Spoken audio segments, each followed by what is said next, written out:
हरिदासाची घरी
हरिदासाची घरी मज उपजवा जन्मांतरी मनसे काही मागा हीची दिगा पांडुरंगा संता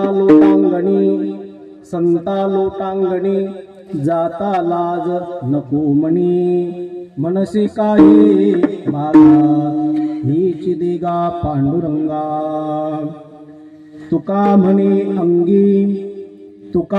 अंगी शक्ती देई नाचे रंगी मनसे काही मागा हीची दिगा पांडुरंगा समचरण सरोजम सांगणीला बुधाभम जगननिहित पाणी मंडनम मंडनानाम तरुण तुलसी माला कंधरम कंजनेत्रम सदैदबलहासं विठ्ठलं चिंतयामि पांडुरंगा करू प्रथम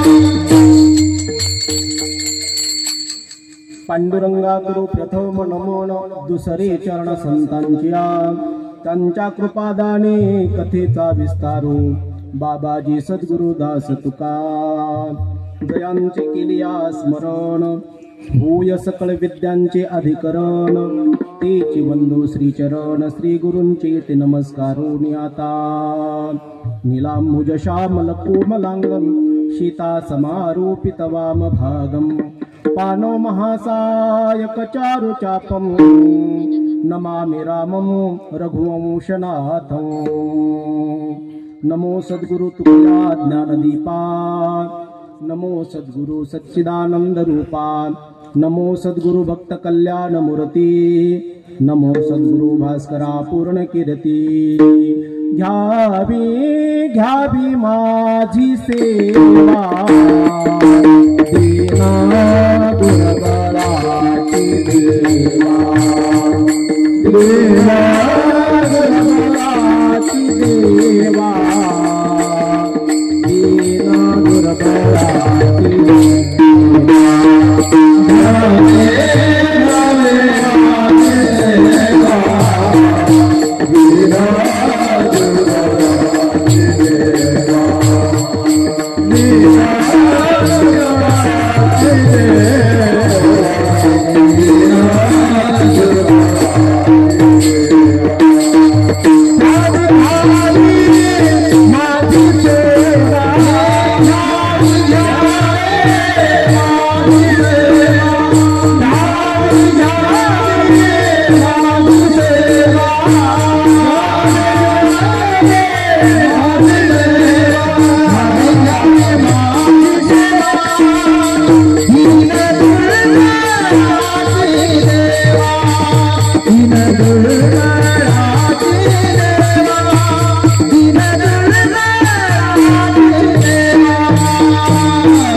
घ्यावी माझी सेवा दीन दुर्बळाची देवा सेवे लागे सेवक झालो तुमच्या लागलो निज चरणा अहो स्वामी तुकया देवा यावरी करावा भीर। प्रस्तुत प्रसंगी कीर्तन रूपी सेवेसाठी निवडलेला अभंग जगद्गुरु जगद्वंदनीय श्री संत श्रीमंत देहू निवासी साधू जगद्गुरु तुकोबाराय यांचा चार चरणाचा मागणीपर प्रकरणार्थी अभंग कीर्तन रूपी सेवेसाठी निवडलेला आहे। विठाला विठाला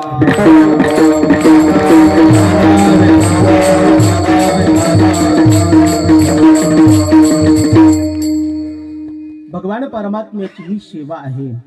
सर्व मौजे सेलापूर ग्रामस्थ मंडळी या पवित्र आणि पावन नगरीमध्ये, ज्या नगरीला महान संतांचे महान विभूतींचे पादस्पर्श झालेले आहेत आणि त्यांच्या पदस्पर्शाने ही पावन झालेली भूमी आहे आणि सर्व ग्रामस्थ मंडळी वार्षिक उत्सव आपण या ठिकाणी साजरा करत असता जवळपास बरीचशी वर्ष या नियमाला अगदी लोटलेले आहेत आणि अव्याहत हा कार्यक्रम या ठिकाणी चालतो आहे आणि गेले 6 दिवसापासून आपण सर्वजण या ठिकाणी नाम सप्ताह, नाम सोहळा, नाम यज्ञ या ठिकाणी करत आहात आणि आजची उपांत्य दिवसाची कीर्तनाची सेवा आहे आणि उद्याला काल्याच्या कीर्तनाने या उत्साहाचा अगदी समारोप होणार आहे।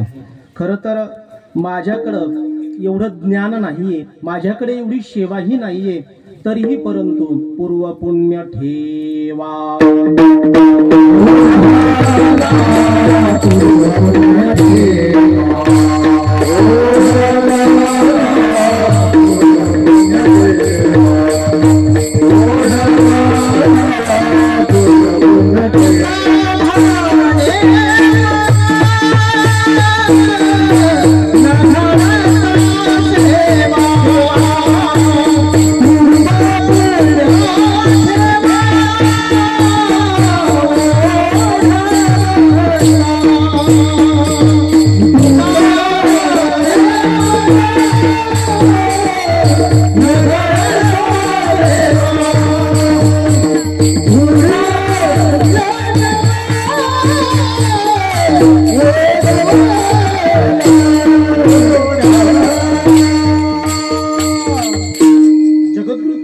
वर्णन करतात।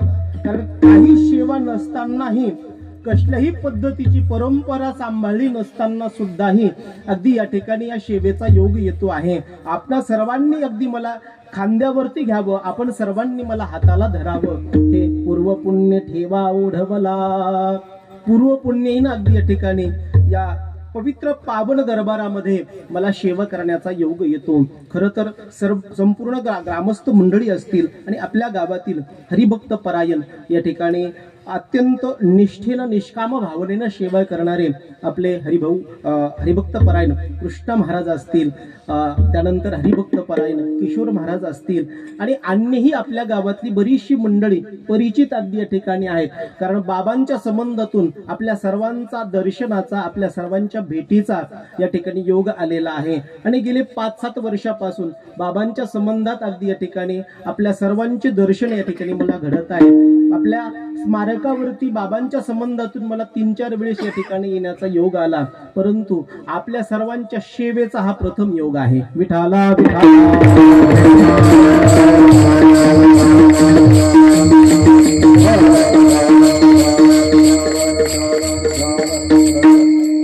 ऐका, संतांची कृपा आपल्यावरती अगदी ज्या वेळेला व्हायला लागत असते ना, तर संतांची कृपा आपल्याला त्या कृपेचं जे स्वरूप आहे ते स्वरूप मूर्तिमंत दिसत नाही। संतांची कृपा ही अदृश्य असते।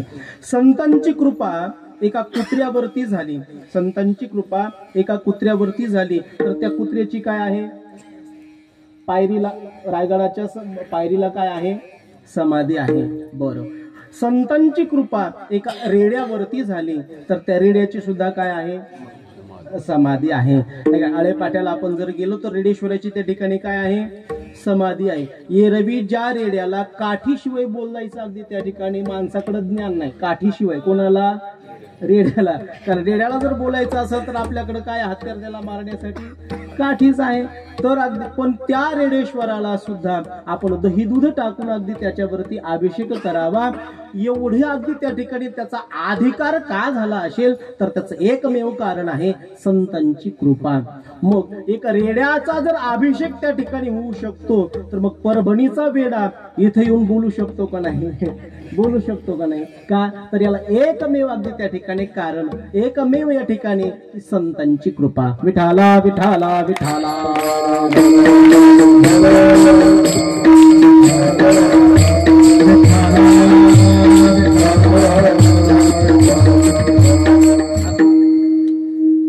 बाबांच्या संबंधामध्ये कितीही जरी करता बोलायला गेलं तर ज्ञानोबा अगदी त्या ठिकाणी एक वाक्य बोलतात, एक ओवी बोलतात. ज्ञानोबारायांची भरपूर ओव्या आहेत, एकच आहे असं नाही, पण माझ्या आकलनामध्ये आलेली ओवी मी सांगतो. माझ्या आकलनामध्ये आलेली ओवी अशी आहे, एरवी तरी पारथा. ज्ञानोबा बोलायला लागले, ऐका, जे वाचा विसावे ते साधू कथा. पुढचं मला पाहिजे तेवढं मी घेतो आणि पुढे चालतो. ज्या ठिकाणी आपली वाचा संपते त्या ठिकाणाहून पुढं संतांचं, महात्म्यांचं, सत्पुरुषांच्या विषयीचं महत्व बोलण्याचं जे अगदी प्राधान्य आहे तिथून पुढे सुरुवात व्हायला लागत असते बरं का. आपली वाणी आवाक व्हायला लागत असते, आपली बुद्धी कुंठित व्हायला लागत असते आणि तिथून पुढे महात्म्याचं महत्व सुरुवात होतो. विठाला विठाला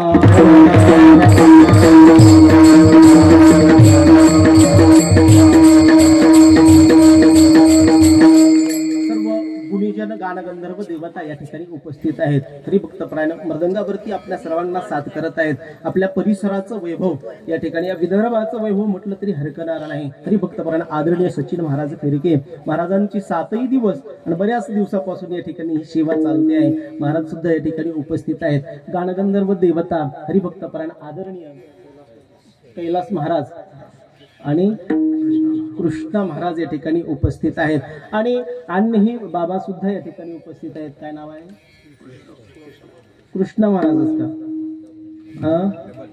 वा वा वा, विठाला विठाला. आणि गजानन प्रसाद सोबत असल्याच्या नंतर काय अर्थ का नाही, असे 2 चोपदार या ठिकाणी उपस्थित आहेत. जरी अगदी माझी कीर्ती ही काय आहे, लहान आहे, मूर्ती ही लहान आहे, पण मला चोपदार अगदी मला शोभतल असे आहेत बरं का, काय का नाही, व्यवस्थित आहेत. असो, आपल्या सर्वांच्या कृपा आशीर्वादाने भगवान संत श्रेष्ठ ज्ञानोबाराय जशी कृपा करतील, भगवान सद्गुरुनाथ जशी कृपा करतील, आपल्याला अल्पशा वेळामध्ये ही सेवा करायची आहे. मला वाटतं आज आपण नगर प्रदक्षिणा करून आलेला आहात, त्यानंतर भारुडाचा कार्यक्रम या ठिकाणी झाला, भजनाचाही कार्यक्रम झाला, त्यामुळे आपण थकलेला आहात. उपांत्य दिवसाची सेवा आहे, त्यामुळे जास्त वेळ आपला मी घेणार नाही. आपला अमूल्य वेळ मी जास्त घेऊन अगदी या ठिकाणी तुम्हाला जास्त त्रास द्यायला येणार आहे का नाही, जास्त त्रास नाही देत. अल्पशा वेळामध्ये कीर्तनाची सेवा करायची आहे. परंतु बाबांच्या संबंधामध्ये, कारण संतांचं अगदी त्या ठिकाणी जे जीवन आहे, तर संतांच्या जीवनामध्ये किंवा संत जीवन जगत असताना प्रांताचा भेद करत नाहीत. संत ज्या वेळेला जीवन जगायला लागत असतात तर संत जातीचा अगदी त्या ठिकाणी भेद करत नाहीत. संत जीवन जगायला लागत असतात त्यावेळेला संतांची कृपा ही सर्वत्र असते बरं का, कारण त्यांना संत म्हणायचं, नाहीतर उगाच अगदी पत्रिकेवर संत लावून फिरणं अगदी याला उपयोग नाही. कारण संतांचं जीवनच असं असतं. हो, कारण संत अगदी प्रांताचा भेद करत नाहीत. प्रांताचा भेद त्यांच्या अंतःकरणामध्ये नसतो. कारण प्रांताचा जर भेद असला असता तर मराठवाड्यातून किंवा महाराष्ट्राच्या पुणे जिल्ह्यातून मुक्ताईनगर या स्थानामध्ये अगदी ज्ञानोबारायांचा जे जेकर व्हायला लागतो, हे जर संतांच्या ठिकाणी प्रांताचा भेद जर असला असता तरी घडलं नसतं. संतांची कृपा संत सर्वांना अगदी त्या ठिकाणी जवळ करत असतात. का? कारण संतांचा स्वभावच असा आहे की संतांच्या ठिकाणी ज्ञानोबाराय, तुकोबाराय आदी करून संत मंडळी वर्णन करतात, संतांच्या ठिकाणी भेद नाही. विठाला विठाला.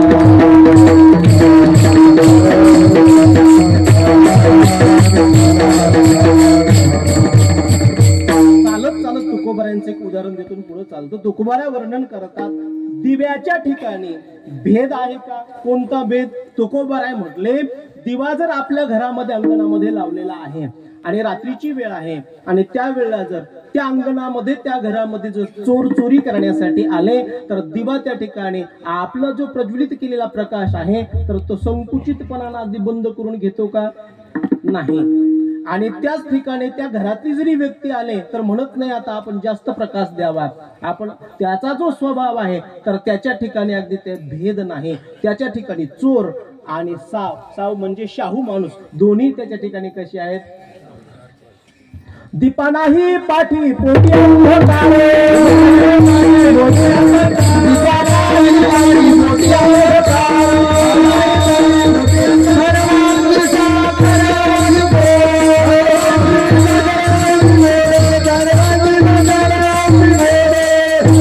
महाराज बोलले, दिव्याच्या ठिकाणी त्याच्या पाठी आणि पोटी अंधकार नाही. तो जसा अगदी त्या ठिकाणी सर्व प्रकाश आणि सर्वांना अगदी सारखा प्रकाश द्यायला लागत. चोराने साव सारखेची तुकोबराय बोलले.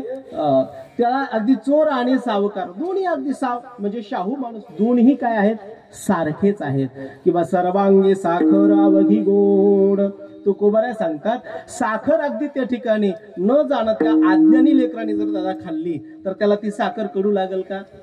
किंवा ज्ञानोबरायांचा जर अगदी दृष्टांत घेतला तर ज्ञानोबराय बोलतात एखाद्या वेळा आधी मानुनी चेपुंडी पवळी चेपीला राखुंडी चेपीला पवळी गुळ नेता तोंडी घातला देची गोडी. ज्ञानोबराय बोलतात गुळ जर अज्ञानी लेकरानं तोंडामध्ये तोंडात घातला खायला लागला तर त्या छोट्याशा लेकराला त्या तान्ह्या लेकराला तो गुळ अगदी कडू लागल का? त्याला तो आंबट लागल का? त्याला तो गुळ खारट लागल का? नाही ना. का? कारण गुळ कसा आहे, गोडच आहे. बरं जाणत्या व्यक्तीनं जर अगदी गुळ खाल्ला तर त्याला तो गुळाची चव वेगळी लागेल का? नाही. छोट्या लेकराला जी चव गुळाची लागेल तीच चव त्याला काय आहे, शहाण्या माणसाला सुद्धा तीच चव आहे, जाणत्याला सुद्धा तीच चव आहे. तसं संतांचं अंतःकरण असतं. संतांचं अंतःकरण संत कृपा करत असताना प्रांताचा देशाच्या स्थानाचा जागेचा अगदी त्या ठिकाणी भेद करत नाहीत. संतांची कृपा सर्वांवरती सारखी.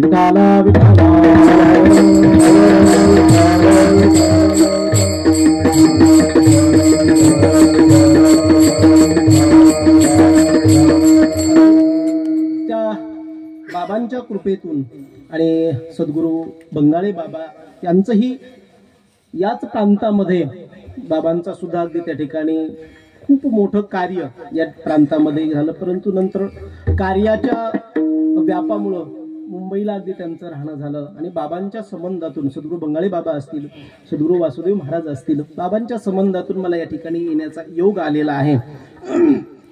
खरं तर मी आपल्याला बोलून आलेलो आहे. बाकीची कीर्तनाची आपल्या पत्रिकेतली जर रांग पाहिली तर सगळे माझ्यापेक्षा सगळी व्यक्ती अधिकारी मोठाली आहेत. सगळ्यात छोटा मी आहे. पण बऱ्याचशा वेळा असं होतं कसं की लहान लेकराचंच कौतुक केलं जातं बरं का. जरी ती लेकरू बोबलं बोलणार का असे नाही का नाही, पण त्या लेकराचं काय असतं, कौतुक असतं. आणि कौतुकानं अगदी त्याचे शब्द त्या ठिकाणी आपण ऐकायला लागत असतो. तसं मी आपल्या सगळ्यांचं लेकरू आहे. कारण बाबांनी हातात धरल्याच्या नंतर, संतांनी ज्या वेळेला हातात धरायला लागतो तर त्यावेळेला संतांनी हातात धरल्याच्या नंतर भगवंत त्यांना नाकारत नाही. मग आता तुम्ही तर मायबाप आहात आहे का नाही.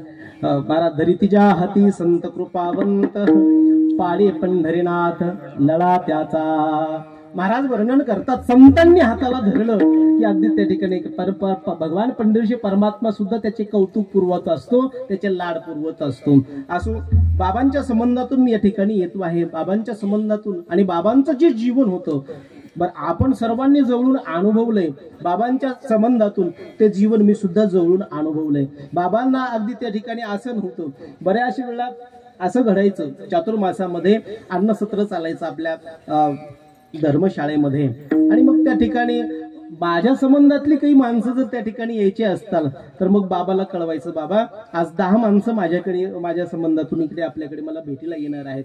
मग बाबा कसं करायचं, कारण ऐन वेळेला स्वयंपाकाची तारांबळ व्हायची ना. बऱ्याचशा वेळेला विद्यार्थी आपल्याकडे 50-60 त्या ठिकाणी जेवायला असायची दररोजची. आणि बाबांचं नियोजन असं असायचं की विद्यार्थ्यांना अन्नसत्र जे चालत होतं तर त्या अन्नसत्रामध्ये विद्यार्थी आलेला वापस गेला न पाहिजे आणि ज्या विद्यार्थी आले तर त्यांचा वेळ सुद्धा गेला न पाहिजे, कारण त्यांना वेळ अध्ययनासाठी शिल्लक राहायला पाहिजे. मग आल्याच्या नंतर त्यांना असं नाही की ताट घ्या जेवायला बसा आणि घ्या असं नाही. मग तिथं शेवेसाठी अगदी वाढायला सुद्धा असायची, तिथं स्वयंपाकासाठी सुद्धा मंडळी. आता आपल्या महिला वर्गामध्ये आपल्या प्रमिलाताई या ठिकाणी आजी बसलेल्या आहेत नाही, पमाताई खूप सेवा त्यांची अगदी त्या ठिकाणी विद्यार्थ्यांची त्यांनी केलेली आहे. कारण ताट धुण्यापासून ते हातावरती पाणी टाकण्यापर्यंत म्हणजे जेवण झाल्याच्या नंतर ताट धुतो ते असं नाही बरं का. दररोज जेवायच्या अगोदर जी ताटं आहेत विद्यार्थ्यांना तर ती ताटं अगोदर धुवायची दररोजची पाण्याने आणि ती ताटं धुतल्याच्या नंतर कोरड्या कापडाने तिला पुसून घ्यायची आणि ती ताटं रांगेला लावायची. ती ताटं लावल्याच्या नंतर पूर्ण त्याच्यामध्ये स्वयंपाक वाढायचा त्यात सगळा काही आणि नंतर विद्यार्थ्यांनी जेवायला बसायचं. आणि विद्यार्थी जेवायला बसल्याच्या नंतर पूर्ण पदार्थ वाढले सगळं हे तर आहेच आहे, पण उठल्याच्या नंतर किंवा जेवण आटोपल्याच्या नंतर अगदी हात धुण्यासाठी ताटात किंवा बाजूला उठून जायचं नाही. बाबाचं नियोजन असायचं ते.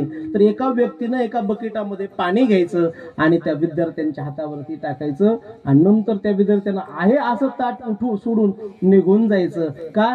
कारण विद्यार्थ्याचं जे जीवन आहे ते बाबांनी घालवलेलं होतं आणि विद्याभ्यासाचा जो काळ आहे तर तो काळ अध्ययनामध्ये गेला पाहिजे.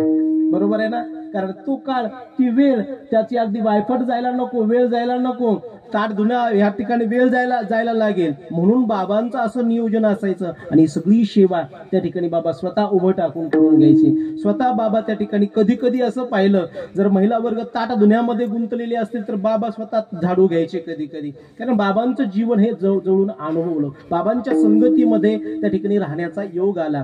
आणि सत्पुरुष काय असतात, महापुरुष काय असतात, आपण ज्यावेळेला त्यांच्या संगतीमध्ये जायला लागत असतो त्यावेळेला त्यांची किंमत आपल्या लक्षात यायला लागत असते. विठाला विठाला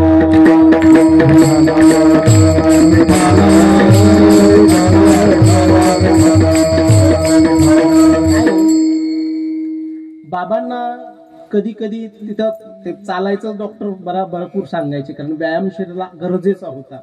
मग बाबा जर कधी बाहेर निघाले मंदिराकडे प्रदक्षिणेसाठी तर मग बाबा कधी कधी चालत चालत काही गोष्टी सांगायचे. आता बाबांचा जवळीकत्वातला संबंध मला माहिती, आपण खूप जवळले आहात. मला या ठिकाणी बाबांचा आणि माझा संबंध त्या ठिकाणी तुमच्या समोर प्रगट करून मला याच्यातून काही मिळवायचा हा स्वार्थ नाही, पण बाबाचं जे मोठेपण आहे मला ते तुमच्या समोर सिद्ध करायचंय. बाबा ज्या वेळेला रस्त्याने चालायचे तर सोबत चालत असताना म्हणायचे विश्वनाथ, कारण बाबा विद्यार्थी अवस्थेमध्ये ज्या वेळेला होते ना तर अत्यंत कठीण काळ काढला.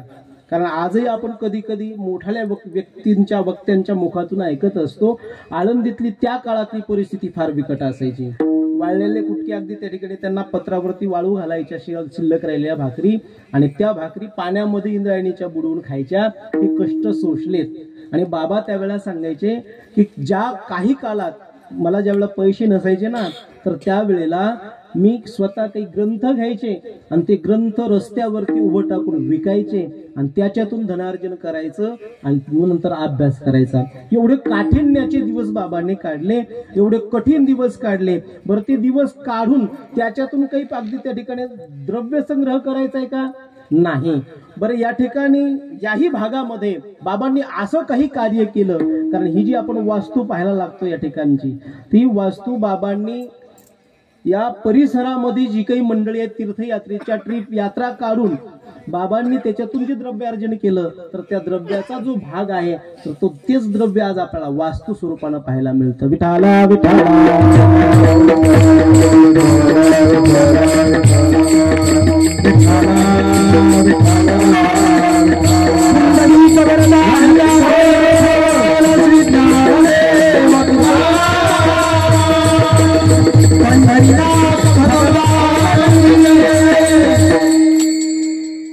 असो, बाबांच्या बद्दल कितीही बोलत राहिलं तरी कमी आहे. मला अभंगाकडे बोलायचं आहे, कारण वेळ आपल्याकडे अल्पशा आहे.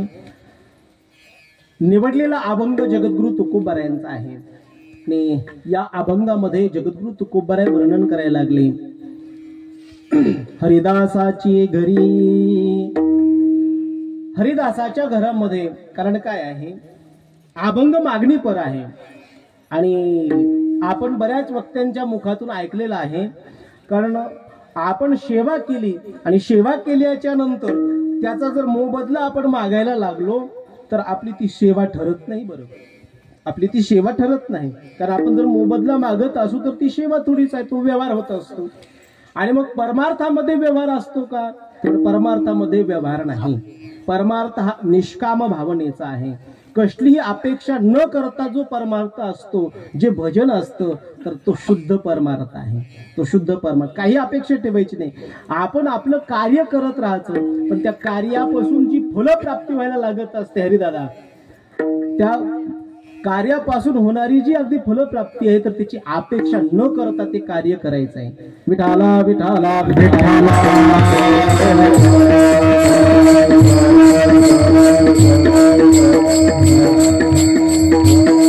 मग का हो, तुकोबाराय वर्णन करतात,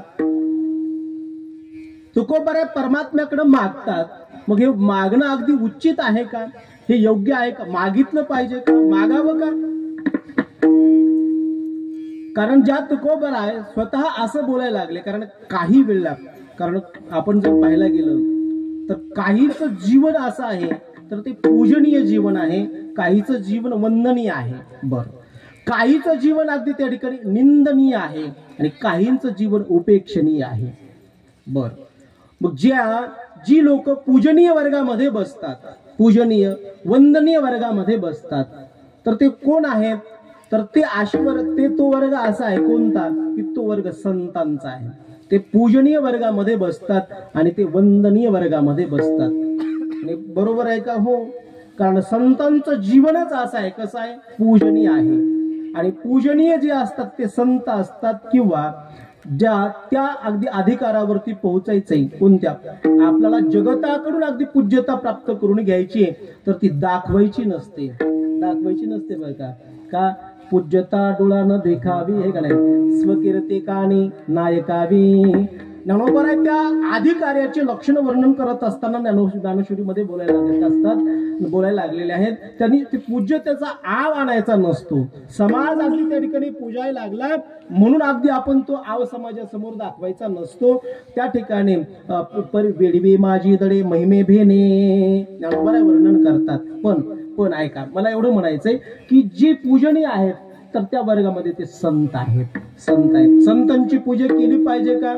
संतांची पूजा करावी का? हो, संतांची पूजा केली पाहिजे का? कारण संतच पूजनीय आहेत, अन्य अगदी पूजनीय वर्गामध्ये बसत नाहीत.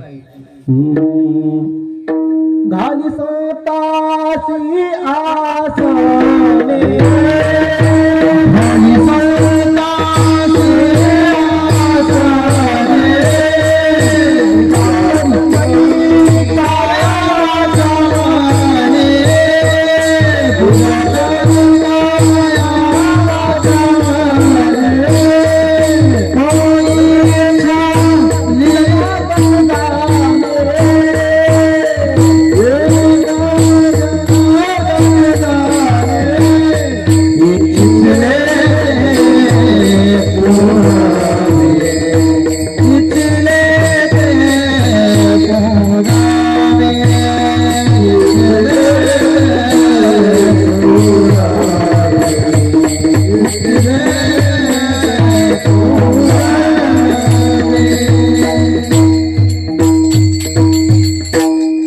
संतासी पूजा करी काया वाचा म्हणे, एका जनार्दनी जाणे इच्छिले ते पुरवी. संत पूज्यतेच्या वर्गामध्ये बसतात कारण संतांची आणि ते आहेत, त्यांचा तो अधिकार आहे.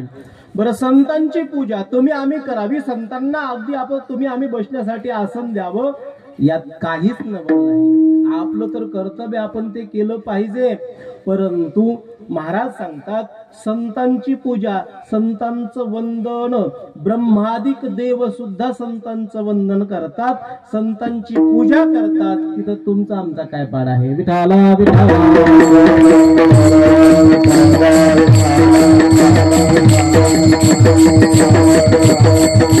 ब्रह्मादिका त्याची वंदिती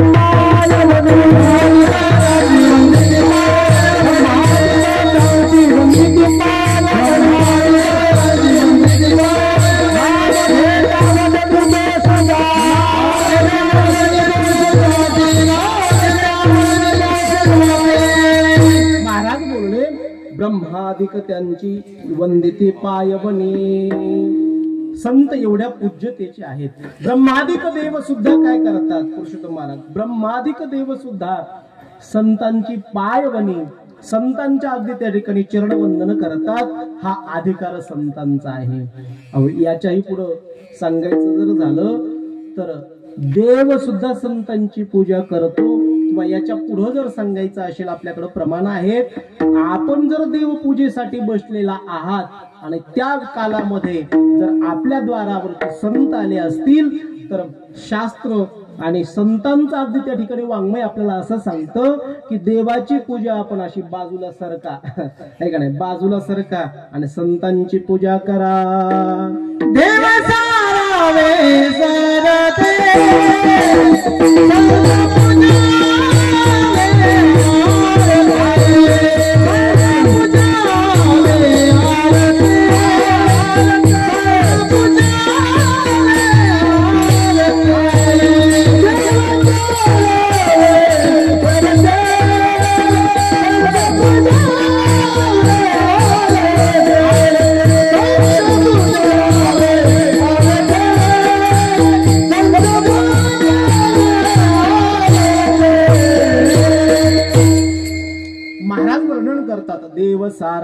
परते, संत पूजावे हारते. आपण जर देवाची पूजा करायला लागलोच ना आणि संत अंगणामध्ये द्वारामध्ये जर आले तर देवाची पूजा बाजूला ठेवा. एरवी शास्त्र आपण सद्गुरु चैतन्य बाबा शेखर महाराज यांच्या मुखातून पाठामध्ये श्रवण केलेलं आहे. एरवी देवाची पूजा करत असताना जर आपण उठलो तर दोष आहेत. देवाची पूजा सोडून उठायचं नाही. आपल्या कामामध्ये काही जर काम दुसरं आलं असेल, प्रापंचिक काम जर आलं असेल तर उठायचं नाही. देवाची पूजा अगोदर आपला पूर्ण करायची आणि नंतरच मग त्या तिथून उठायचं. नाही तर देवाची पूजा सोडून जर आपण तिकडे चहा झाला ना तर आपली पूजा इकडे मला वाटतं आटोपते का नाही, गुंडाळून ठेवत असतो आपण. चहा जरी तिकडे कब्बशी वाजली तरी आपला हरिपाठ मग ज्ञानदेवाप्रमाणापर्यंत जातो. जरी इकडे त्रिवेणी संगम चालू असला तरी ज्ञानदेवाप्रमाण आहे का नाही. मग ते चहा तिकडे आटोपला की. पण संतांची देवाची पूजा करत असताना एरवी आपल्याला सोडता येत नाही अर्ध्यातून ती पूजा.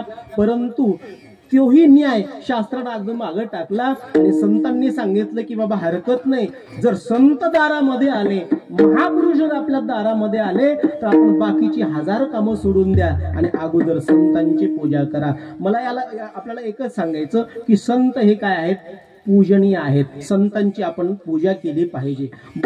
काहींचं जीवन असं आहे निंदनीय आहे, काहींचं जीवन निंदनीय आहे. त्यांचं पाना कुठेही जा त्यांना त्यांची निर्भशनच असते. कुठेही जा त्यांना का, कारण त्यांच्या ठिकाणी विकारांचं प्राबल्य वाढलेलं असतं. ज्या विकाराने जे ग्रसित आहेत, विकारांचं प्राबल्य ज्यांच्या अंतःकरणामध्ये वाढलेलं आहे दादा, तर त्यांचं जीवन निंदनीय असतं, निंदनीय असतं. पण आपल्याला बऱ्याचशा वेळा अनुभव यायला लागतो. थोडंसं व्यवहाराचं उदाहरण मी सांगतो, आपल्याला लक्षात यायला लागेल. गावामध्ये सप्ताहाची कमिटी बसली, सुरू करायचा होता सप्ताह, प्रारंभ करायचा होता. मग आता कोणाला घ्यावं कोणाला नाही घ्यावं बराचसा भेद चालत असतो बरं का. मला तो भेद आपल्यासमोर मांडायचा नाही. कोणाला घ्यायचं, हा सप्त्यात कोणाला घ्यायचं आणि कोणाला नाही घ्यायचं. आपल्याकडे कदाचित भाषेचा बदल पडत असेल ना, मी जे बोलतोय ते नेमकं कोणाला घ्यायचं. बऱ्याच वेळा तारीख घेतलेली कट व्हायला लागत असते आहे का नाही, घेतलेली तारीख सुद्धा. पण आता तो ज्याचा त्याच्या बुद्धीचा भेद असतो, आपल्याला तो इथे मांडायचा नाही. ऐका, मला सांगायचा उद्देश आहे, असं सप्त्याची अशी मीटिंग बसली आणि मग कामं वाटून द्यायला लागली. म्हणजे सचिन महाराज तुमच्याकडे मृदंग वाजण्याचं काम. महाराज म्हटले काही हरकत नाही, तुम्ही विना घ्यायचा बाबा, तुमच्याकडं ते काम. तुम्ही म्हटले गजानन भाऊ आणि प्रसाद, तुम्ही चोपदार व्हा.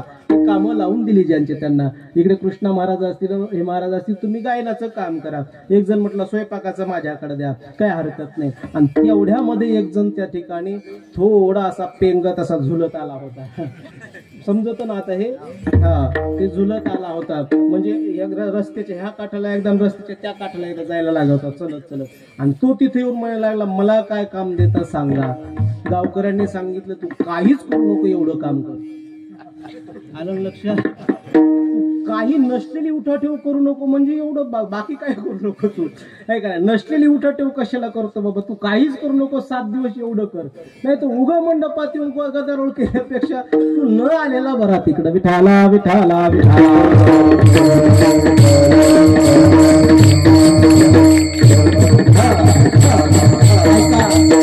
आत्ताच अशी निंदनी आपल्याकडे आहे असं नाही.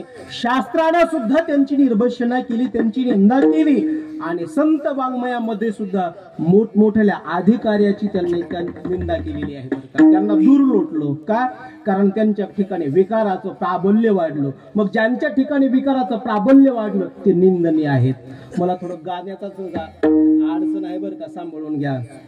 मला सांगायचं प्रमाण आहे की शास्त्रामध्ये ज्यांना निंदनीय ठरवलं, संत वाङ्मयामध्ये ज्यांना निंदनीय ठरवलं, मोठमोठ्या पदावरती बसलेले अधिकारी लोक, पण त्यांना सुद्धा संत वाङ्मयानं निंदा केली त्यांची. इंद्रापडणी भगो चंद्रधारा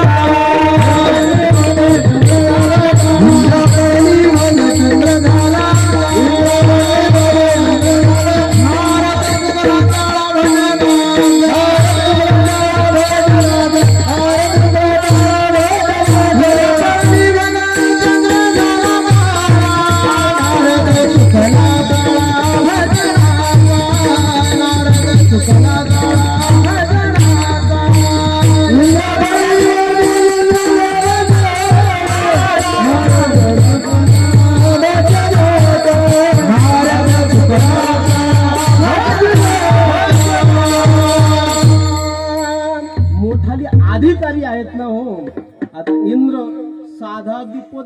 चंद्रदेव साधारण व्यक्ती आहेत का?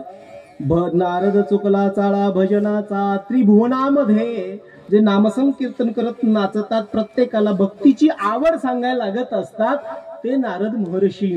परंतु नारद चुकला चाळा भजनाचा, विकाराचं प्राबल्य वाढलं की त्या ठिकाणी त्यांचं जीवन हे निंदनीय व्हायला लागत असतं. आणि काहींचं जीवन असं आहे ते उपेक्षणीय जीवन आहे. त्यांच्या जीवनामध्ये त्यांची उपेक्षा केली जाते. मग उपेक्षा कोणाची केली जाते? हो, उपेक्षा त्यांची केल्या जाते जो व्यक्ती आपल्या दारामध्ये आला की आपल्याला असं वाटतं की हा काहीतरी मागतो आहे का नाही. मग त्याची काय होत असते? उपेक्षाच होत असते ना. कोण त्याला बरं बघतं? बरं त्याला कोण बरं बोलतं? त्याला कोणीच बरं बोलत नाही. जन्म देणारे मायबाप सुद्धा बरे बोलत नाहीत.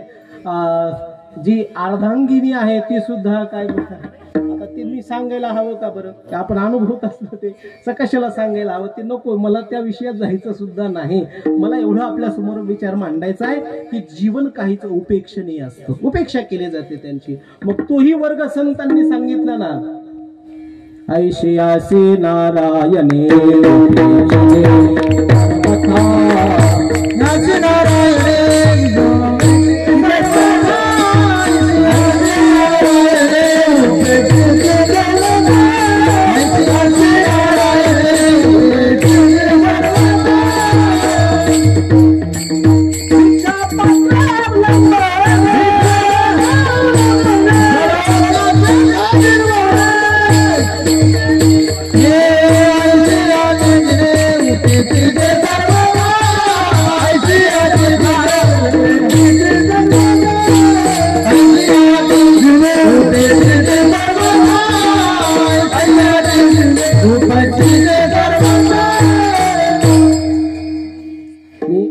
सदस्य आहे असं म्हणून कीर्तनात मला साथ करा.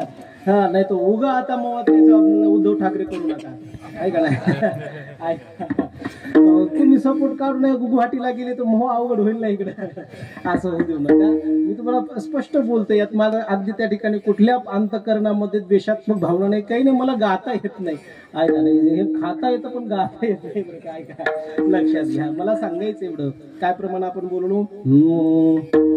ऐशियासी नारायणे उपेक्षिते सर्वथा, भिक्षा पात्र अवलंबने जडोजिने लाजिरवाणे. ऐशियासी नारायणे उपेक्षिते सर्वथा, याशी नारायणे उपेक्षिते सर्वथा. महाराज वर्णन करतात आशांचं जीवन उपेक्षणीय आहे.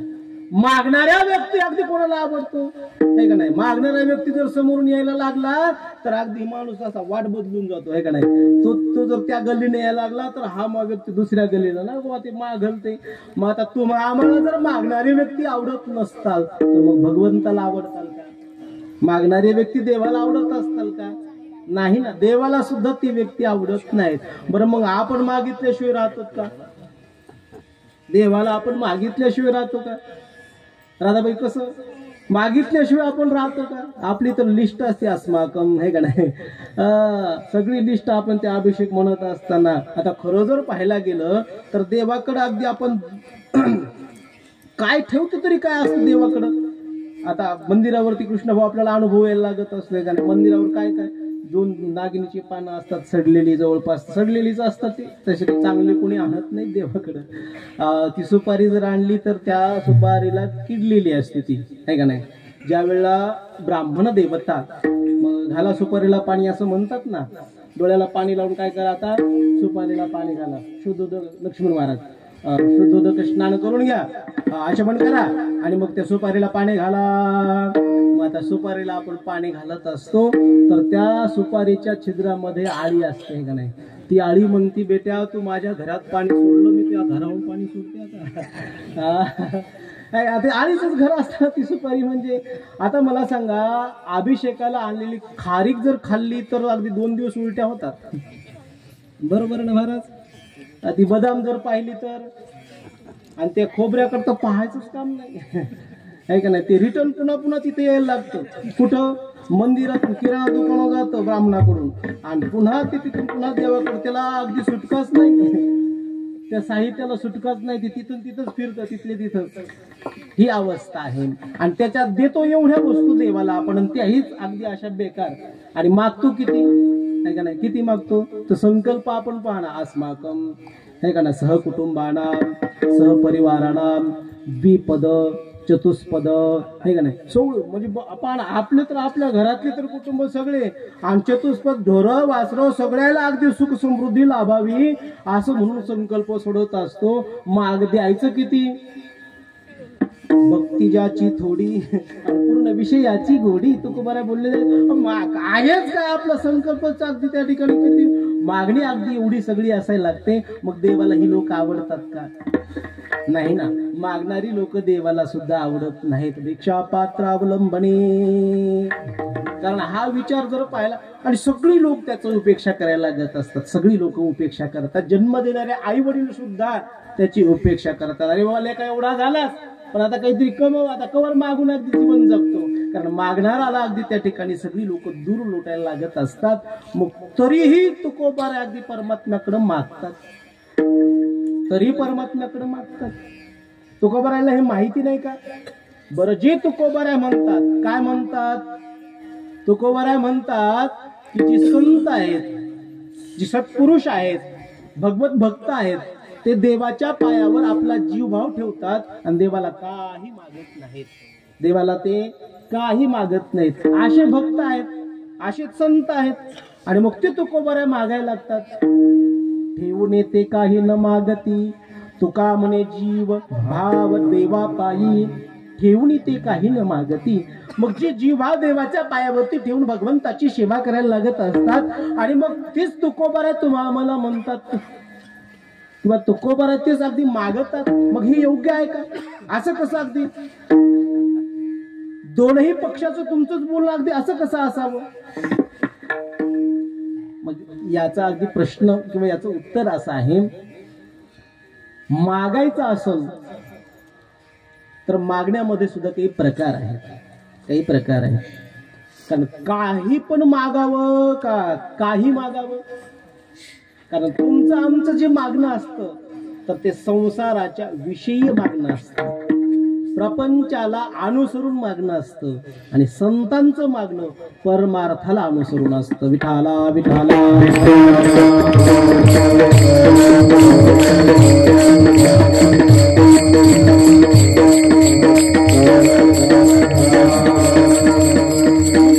मागणं कसं ऐका. एका व्यक्तीला देव प्रसन्न झाले, सहज झाले, या कलियुगात पुन्हा झाले, काय अर्थ कीर्तनात होतं असं कधी कधी झाले. लक्ष्मण महाराज एका व्यक्तीला भगवंत प्रसन्न झाले. म्हटले का हो देवा. तो व्यक्ती बोलायला लागला, देवा म्हणे 1 वर्ष म्हणजे तुझ्यासाठी किती टाइम आहे रे. 1 वर्ष म्हणजे तुझ्यासाठी किती टाइम आहे. देव म्हटले 1 वर्ष म्हणजे माझ्यासाठी 1 सेकंद आहे. सचिन महाराज तो काय बोलला, 1 वर्ष म्हणजे माझ्यासाठी 1 सेकंद आहे असं. बरं मग देवा 1 कोटी रुपये म्हणजे तुझ्यासाठी किती रे महाराज.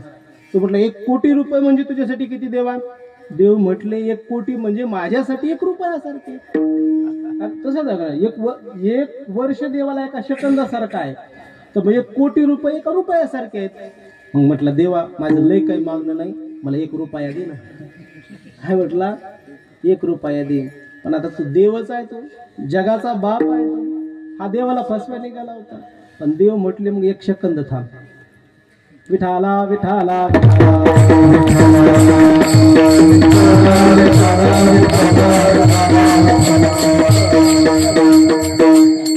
असू द्या, चहा पाणी घेऊन जायचे.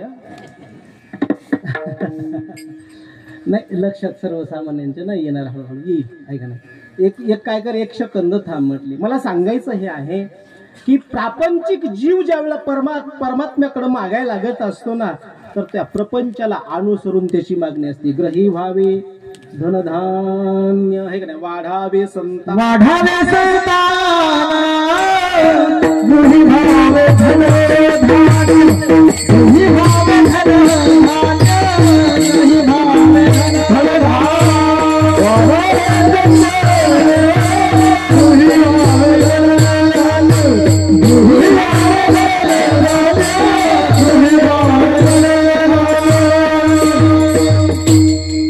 जगद्गुरु तुकोबाराय बोलले, प्रापंचिक जीव ज्या वेळा परमात्म्याकडे मागायला लागत असतो ना, तर वाढावे संतान, गृही व्हावे धनधान्य. प्रापंचाला पुष्टी करणाऱ्या वस्तू तुम्ही आम्ही प्रापंचिक लोक परमात्म्याकडे मागायला लागत असतो. पण मला सांगा, बऱ्याचशा अशा काही गोष्टी आहेत, तर त्या गोष्टी अगदी सहजासहजी अगदी काही गोष्टी मिळायला लागत असतात. काही गोष्टी प्रयत्नानं मिळवायच्या असतात आणि काही गोष्टी अगदी त्या ठिकाणी हट्टानं अगदी मिळवायच्या असतात. ऐका काय बोलायला लागलो मी, अभंगाची भूमिका आपल्या समोर मांडतो लक्ष्मण महाराज. ऐका, काही गोष्टी सहज मिळत असतात. आता मला सांगा, मृत्यू प्राप्त करून घेण्यासाठी काय करावं लागतं? कुठल्या विद्यालयामध्ये आपल्याला PhD करायची, कुठल्या युनिव्हर्सिटीमध्ये शिकावं लागतं मृत्यू प्राप्त करण्यासाठी, मरण्यासाठी? म्हणजे याचं शिक्षण मिळतं का कुठं? याचा काही कोर्स आहे का काही 2-3 महिन्याचा? नाही ना. कारण का, तो नैसर्गिक आहे, तो सहज मिळणारच आहे. तो कसा आहे? सहज मिळणार आहे. मृत्यू प्राप्त करून घेण्यासाठी काही आटापिटा करण्याची गरज नाही. तरीही अज्ञानी लोक त्याच्या आहारी पडतात. जरीही करतात, माझं बोलणं आपल्या मंडपाच्या वरून जायला लागत असलं, मला त्या व्यक्तीबद्दलची अंतःकरणामध्ये खूप काही श्रद्धा आहे, पण अगदी गळफास घेऊन त्या व्यक्तीनं मरावं हे अगदी त्या ठिकाणी योग्य नाही. जी काही त्या व्यक्तीवर अगदी अवस्था, काय जी काही परिस्थिती बेतली असेल ते असो, बरं का. तुकोबारायांचे 11वे वंशज, परवाला अगदी दुर्घटना घडली. मला सांगा, विष पिऊन मरणं, गळफास घेऊन मरणं, पाण्यात अगदी उडी मारून मरणं, अंगाला आग लावून मरून घेणं, आहे का नाही, स्कार्पानं अगदी गळाला गळफास घेऊन मरणं, ह्या गोष्टी अगदी ते, या गोष्टीसाठी आटापिटा करण्याची आवश्यकता नाही. का? तर त्याचं कारण मृत्यू हा नैसर्गिक आहे. मृत्यू काय आहे?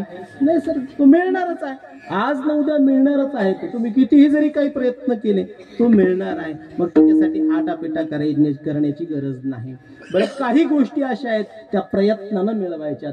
संपत्ती आहे, धन आहे, अगदी तुम्हाला त्या जरी करता आपल्याला प्रारब्धाची जोड दिली असेल हरकत नाही, परंतु त्यासाठी तुम्हाला उद्यमाची सुद्धा, प्रयत्नाची सुद्धा जोड दिलं ज्ञानोबारायांनी सांगितलेलंच आहे. द्रव्य वगैरे तुम्हाला काही वस्तू प्राप्त करून घ्यायच्या तर प्रयत्न करा. पण काही गोष्टी अशा आहेत की त्या सहज मिळत नाहीत, त्या गोष्टी प्रयत्नानं मिळत नाहीत, त्या गोष्टी तुम्हाला हट्टानं मिळवाव्या लागतात. विठाला विठाला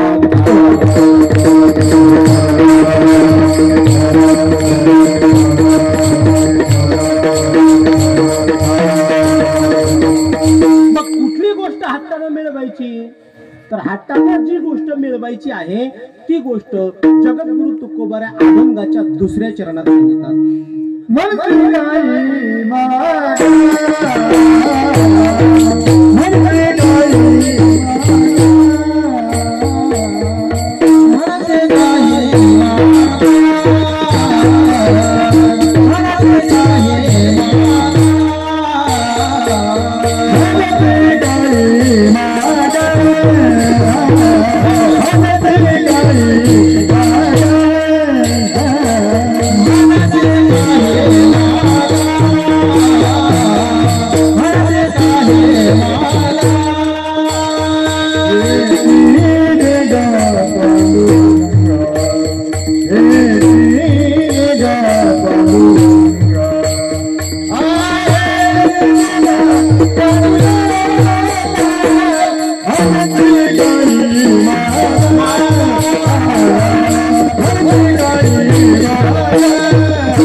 जगद्गुरु तुकोबारा अभंगाच्या 2ऱ्या चरणामध्ये मागतात. ती मागणी अशी आहे, ती हट्टपूर्वक आहे. मागणी कशी आहे? हट्टपूर्वक आहे. कोणता हट्ट आहे? हेच, आहे का नाही. तुकोबारा काय म्हणतात? हेच पाहिजे. आपल्याकडे बरेचसे असे प्रमाण आहेत, हेची व्हावी, माझी आस हेचे दान देगा देवा किंवा हेची व्हावी हेच पाहिजे. आणि हे जे मागणं आहे ना हे बाल हट्टातलं मागणं आहे. कसं हट्ट आहे? कोणत्या हट्टातलं? बाल हट्टातलं. आपल्याकडे किती हट्ट आहेत? राज हट्ट, स्त्री हट्ट आणि बाल हट्ट. 3 प्रकारचे अगदी त्या ठिकाणी हट्ट आहेत. मग त्या हट्टातून हे बाल हट्टातलं मागणं आहे. बाल हट्टातलं मागणं आहे. बरोबर तुकोबाराया तुम्ही म्हणता बाल हट्टातून अगदी त्या ठिकाणी मागितलं पाहिजे. बाल हट्टातून परमात्म्याकडे मागायचं. का मागायचं? कारण की आपण त्या परमात्म्याची लेकरं आहेत. आपण कोण आहेत? परमात्म्याची लेकरं आहेत. आणि जर मुलानं आपल्या आई वडिलाकडे नाही मागायचं तर मग अन्य कोणाला मागायचं? बायकोनं अगदी साडी आपल्या नवऱ्याला नाही तर मग कोणाला सांगावी? बायकोनं वस्तू अगदी घरामध्ये आणण्यासाठी कोणाकडे मागणी केली पाहिजे? मालकाकडेच केली पाहिजे. एखाद्या आई साहेबाला एखाद्या ताई साहेबाला जर घरामध्ये वस्त्र अगदी अंगावरती परिधान करण्यासाठी नसतील तर ती आई जर अगदी त्या ठिकाणी आपल्या स्वतःचं लज्जा रक्षण जर करत नसेल तर जगद्गुरु तुकोबाराय म्हणतात त्याची लाज तिला नाही. का? कारण तिची सर्वस्वी जबाबदारी अग्निदेवतेच्या, गोमातेच्या आणि ब्राह्मणाच्या साक्षीने तिची पूर्ण जबाबदारी कोण उचललेली असते? कोण उचललेली असते? शेलापूरकर बोला, मी काही तुम्हाला दक्षिणा मागत नाही. कोणाकडे असते त्याची जबाबदारी? पतीकडे असतो. का म्हणे नग्न भाज तरी ते लाज पतीशी. महाराज बोलले ती लाज कोणाला असते? मालकाला असते. मग लेकुरांना अगदी त्या ठिकाणी मागणं कोणाकडे करायचं असतं? तुका म्हणे आम्ही मागावे लढेवा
संतांनी देवाला कोण म्हटलं? देवा तू कृपा करुणा सिंधू होशी माय बाप आमचा.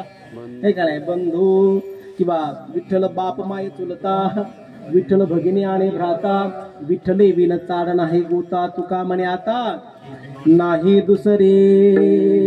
संतांनी भगवंताला आपलं आई बाप म्हटलेलं आहे. आणि मग लेकरानं मागावं तर कुणाकडं?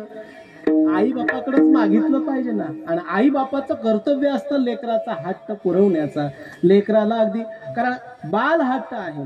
आणि पहा ना, कुठल्याही आयुष्यामध्ये आपण बालपण आहे, तारुण्य पण आहे आणि म्हातारपण आहे. असे 4 पण आहेत. हे 4 पण कोणते कोणते? बालपण, तारुण्यपण आणि म्हातारपण. याच्या पुढे कोणतं पण नाही ना. असलं तर मग ते सरपण आहे. नाही का नाही? शेवटी सरपण. मग कोणतं पण आलं आता. बालपणामध्ये लेकराचे हट्ट असतात. एखादी खेळण्यासाठी वस्तू मागत असतं लेकर. नाही का नाही? काय मागतं पुरुषोत्तम महाराज? त्याला काय लागतं लेकराला? एखादी पण त्याला त्याच्यातच अगदी काय असतं? सगळं स्वर्ग त्याला त्या खेळण्यामध्ये अवतरलेलं असतं. त्याला बाकी काही नसतं. त्याला खेळण्यासाठी एखादी वस्तू झाली त्याचा बास तेवढ्या पुरता अगदी त्याची बुद्धी संकुचित असते. त्याला बाकी काही नको आहे. एखाद्या वेळेला आपण एखादं छोटंसं लेकरू रडत असताना जर पाहितलं ना, बऱ्याचशा वेळेला घरातल्या त्या करत्या व्यक्तीला अशी अडचण येते की घरात जर 2-3 लेकरं जर अगदी असतात तर त्या 3ही लेकरासाठी वस्तू सारख्या आणाव्या लागतात. बरोबर? त्या तिघाही लेकराला कपडे जर घेतले तर कसे घ्यावे लागतात? सारखेच घ्यावे लागतात. मला प्रश्न पडतो, उद्याला जर त्यांचं लग्न ठरलं तर विठाला विठाला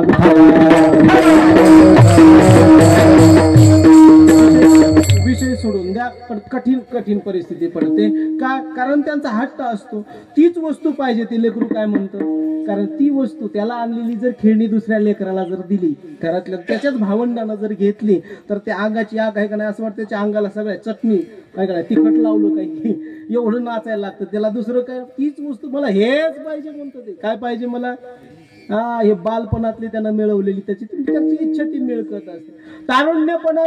तारुण्यपणात थोडी वेगळी मिळकत असते का नाही? मला वाटतं ती आपण राहू दिली बरी आहे का नाही? विठाला विठाला पण तुम्हाला लक्षात येण्यासाठी उगा मिस कॉल मारून जातो आता आहे का नाही? तारुण्यपणातली मिळकत कोणती असते? तारुण्यपणात ते म्हणते करीन तर हीच विठाला विठाला. तारुण्यपणात सुद्धा त्याला काय, त्याला हे म्हणजे ही केली तर ही करीन, नाही तर करणार नाही बघा म्हणून. त्याला केली तर हीच कारण आता शेवटी त्याची मिळकत. म्हातारपणामध्ये काय मिळकत आहे बाबा? म्हातारपणात सुद्धा मिळकत आहे. काय मिळकत आहे ऐका. बाबांच्या संबंधातून बंगाली बाबांच्या परंपरेतले काही नियम वासुदेव महाराज चालवत होते. मग ते मुंबई प्रांत वगैरे त्या भागामध्ये मला कधी मुंबई कोण्या दिशेला हे सुद्धा माहित नव्हतं, पूर्वेला आहे का पश्चिमेला आहे बरं का. पण बाबांची कृपा, मग मुंबईला सतत वर्षातून 2-3 वेळेस जाणं येतं त्या नियमाचे कार्यक्रम करण्यासाठी. इकडं काही लाख कामं सोडून जावं लागतं तिकडं. मग एक वेळेस गावातलं एक ती म्हणला, येसू महाराज तुम्ही मुंबईला चालले म्हणे. हो, मला पण एकदा मुंबई पाहायची म्हटलं. त्याला मुंबई सुद्धा म्हणता येणार तुम्हाला, मला सुद्धा एकदा मुंबई पाहायची. काय करायची? मुंबई पाहायची. मला माझ्या जीवाची मुंबई करायची म्हटलं. म्हणलं चला आता मग काय. त्याला सोबत घेऊन गेलो आणि मुंबईला कीर्तनाची सेवा असल्यामुळं आणि बाबांच्या संबंधातला बराचसा परिवार त्या ठिकाणी, त्या मंडळातला त्या ठिकाणी मुंबईमध्ये राहत असतो, वेगवेगळ्या प्रांतामध्ये वेगवेगळ्या. मग कार्यक्रम एका प्रांतामध्ये आणि एका मला ज्यांच्याकडे थांबायचं ते वेगळ्या प्रांतामध्ये. त्याचं जवळपास 30 ते 35 माळ्याचं ते घर असं उंच उंच त्या बिल्डिंगी. आणि त्याला तिथलं हवामान काही माहिती नाही. त्यामध्ये एकदम ढोरांकडला गाई चारणारा व्यक्ती माझ्यासोबत आलेला, इतका आडाने. मग त्या ठिकाणी आल्याच्या नंतर मग त्या व्यक्तीला फोन केला. आता वर एवढ्या माळाचा अगदी त्या ठिकाणी जायचंय, तशी व्यवस्था लिफ्टची आहे त्या ठिकाणी. पण आता कंटाळा केला. म्हटलं एक काम करा, कॉल केला खालून, तुम्हीच खाली या म्हटलं. 35व्या माळ्यापर्यंत जायचं, तिथून पुन्हा खाली यायचं. कंटाळा केला, नको म्हटलं तुम्हीच एक काम करा, खाली या, मी बाकड्यावरती बसतो. आम्ही 2 जण अगदी त्या बाकड्यावरती बसलो. वरचा व्यक्ती खाली येईपर्यंत याचं निरीक्षण चालायला लागलं होतं. सचिन महाराज काय निरीक्षण चालायला लागलं की सकाळी 7:30, 8ची वेळ होती. जॉबवर जाणारी, कामाला जाणारी जी काही अगदी माणसं होती, महिला वर्ग होती, त्या काही तरुणी मुली, कोणी शाळेत जायला लागलं, कोणी कॉलेजला जायला लागलं, तर ते लिफ्टतून खाली उतरायचे आणि ती निघून जायचे. आणि मॉर्निंग वॉकला गेलेल्या काही म्हाताऱ्या बाया त्या लिफ्टतून वर जायला लागल्या होत्या. हा निरीक्षण करायला लागला. म्हणजे मुंबईमध्ये हे मिशन कधीपासून आलं? मुंबईमध्ये ही मशीन कधीपासून तयार झाली? कोणती? म्हाताऱ्या मधात चालायला लागल्या आणि तरुण होऊन बाहेर यायला लागल्या. आलं लक्षात? त्यानं माझ्या अगदी त्या ठिकाणी पाया पडणारा व्यक्ती डायरेक्ट अशी गचांडी धरली त्यानं माझी. म्हणलं मी महाराज आहे रे बाबा, महाराज. म्हटलं इथं कीर्तनाला. हा म्हणलं महाराज ते काही हे तुमचं योग्य नाही. म्हणलं काय झालं? म्हटलं तुम्ही गावात असताना मला का सांगितलं नाही? म्हणलं नेमकं झालं काय? म्हणलं म्हातारीला संघ आणला असतं ना मग. विठाला विठाला विठाला.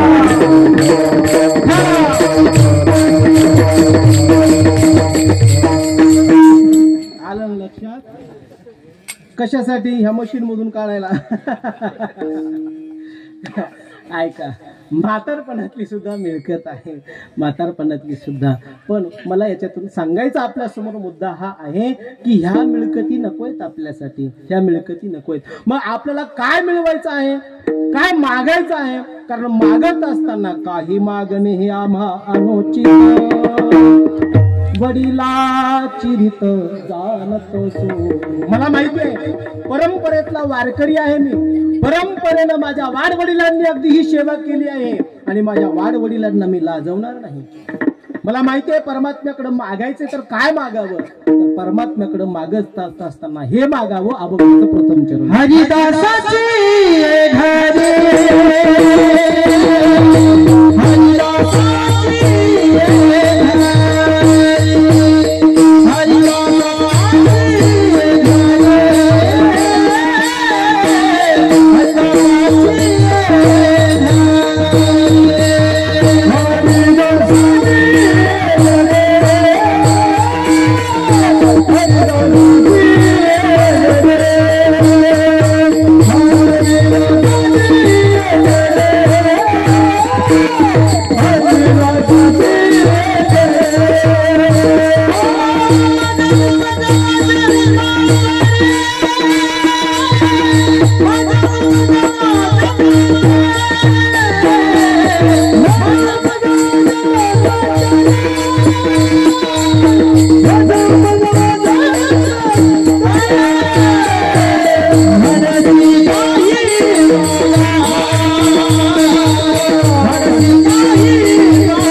परमात्म्याकडे माग अगदी आपण परमार्थ करायला लागलो ना तर देवाकडे अगदी त्या ठिकाणी आपण काही मागायचं नसतं.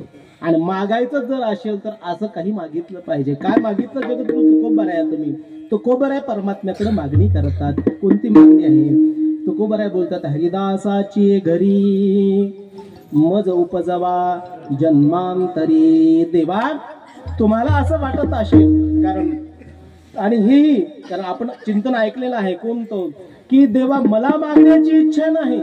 हा मला मागण्याची इच्छा नाही पण तू म्हणतोस म्हणून मनशी काही मागा. देवा तू म्हणतो म्हणून तुझं मोठेपण राखण्यासाठी तू म्हणायला लागला ना म्हणून मी मागायला लागलो. वास्तविक अगदी संत भगवत भक्त परमात्म्याकडे काही मागत नाहीत का? त्यांची भक्ती निष्काम भक्ती असते. निरपेक्ष शुचिरदक्ष उदासीनो गतव्यतः सर्वारंभ परित्यागे यो मद्भक्त समे प्रिय. भक्तांची लक्षणं 12व्या अध्यायामध्ये सांगत असताना भगवंतांनी पूर्ण ती लक्षणं 2-3 श्लोकातून अगदी वर्णन केलेले आहेत. तर निरपेक्ष संतांना अगदी त्या ठिकाणी अपेक्षा नाही.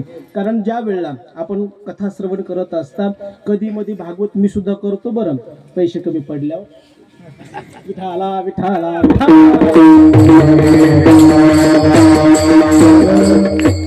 विनोदात्मक बोललो मी हे सगळं ऐका. कारण कथा कधी मध्ये करत असतो मग त्या कथेमध्ये आपल्याला एक विचार आपल्याला श्रवण करण्यासाठी मिळतो. भक्त प्रल्हाद. आता ती सगळी कथा पुढापासून सांगण्यासाठी तेवढं पाळतो. हा परंपरेची सेवा आहे. ऐका विनोदातून बोललो मी.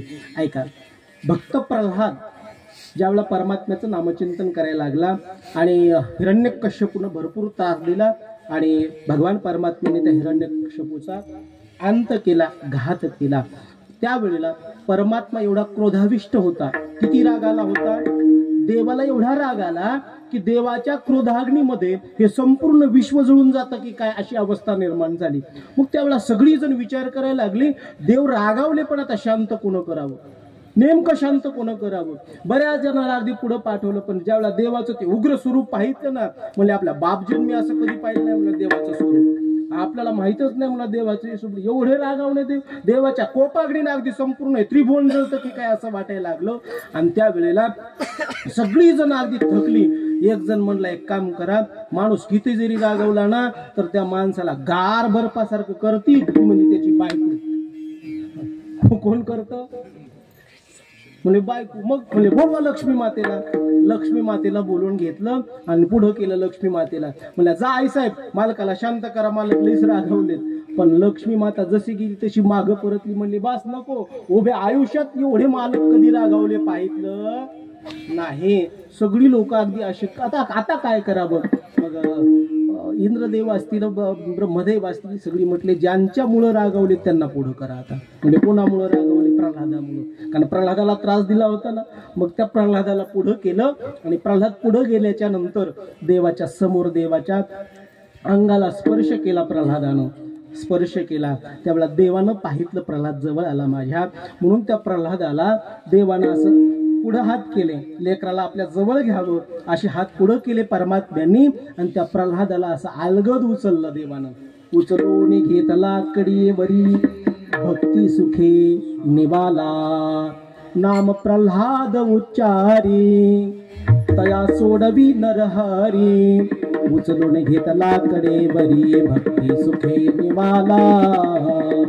त्या प्रल्हादाला देवानं उचलून घेतलं कडेवरती आणि आपल्या जिभेनं त्याचं अंग चाटायला लागले, त्याचं अंग चाटायला लागले देव. आणि देवाचा राग शांत झाला आणि मग देव बोलायला लागले प्रल्हादाला.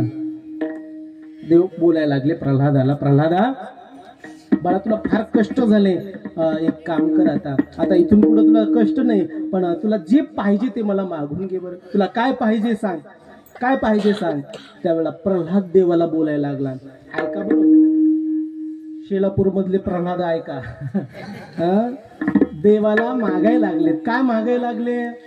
म्हणले आमच्या बबलीला नोकरी लागली पाहिजे, ठीक आहे नाही, आमच्या बंटेची अगदी सोयरीक जुळली पाहिजे, असं नाही म्हटले. ते प्रल्हाद होते. त्या प्रल्हादानं देवाला मागितलं, देवा एक काम करा, तशी तर मला इच्छा नाही काही मागावी म्हणून, पण देवा आता तुम्ही म्हणता म्हणून म्हणसी काही तुम्ही म्हणायला लागले म्हणून मी मागतो. म्हणे काय? एक काम करा. काय करा? म्हणे देवा मला काही मागण्याची इच्छाच होऊ नये असो द्या. काय म्हटले? आणि कदाचित हे जर तुम्हाला द्यावं वाटत नसल मी मागितलेलं, तर माझी जर काही सेवा कमी पडली असेल तर आणखी पुढं सांग. नाही तरी सेवा नाही तरी सेवा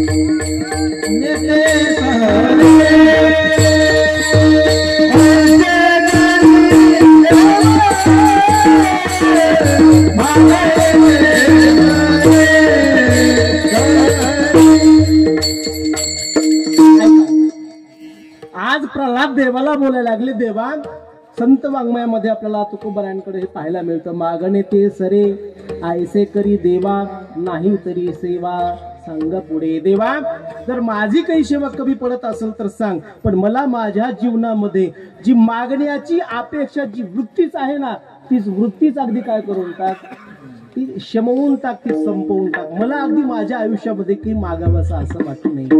आणि खरं आहे, आपण जर अगदी संतांचं वाङ्मय पाहायला गेलो, महान पुरुषांचं वाङ्मय जर पाहायला गेलो, तर त्या कुंती मातेनं देवाकडे मागितलंय. काय मागितलं? ती कुंती माता देवाला मागायला लागली भागवतामध्ये.